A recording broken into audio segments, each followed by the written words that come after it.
Okay. So before ang kaning salog is Dapat ako tulong-tulong na siya. puti kaayo ni siya. So akong gibuhat ani para pula gid siya. Nawa pula na siya. Ang gibuhat ani is tungugan sa nako. Nagpalit kog tungog tag almost 20 pesos per pack. So ang nagasto nako ani nga tungog is upat. Gipabukalan ako siya grabe. And then gipabugnaw, then mo'y gitrapo diri sa salog.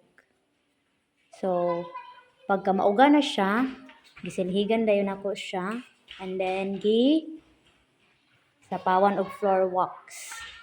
So mo na din siya ang result niya. Ana. So pula na gyud siya. So dili na siya katong puti nga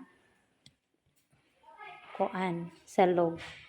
So inani ra ang technique, magtungog ka and then floor wax. Kay kung katukang mga tung uso karon nga murag pintal, magsige magbira-birang bangko so dali ra gyapon siya malangkat. So inana siya. So mo na ni dayon siya ang room.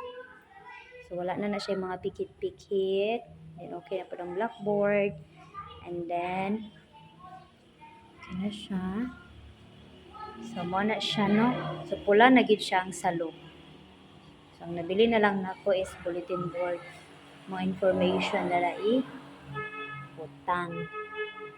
So inana ra siya guys. So thank you.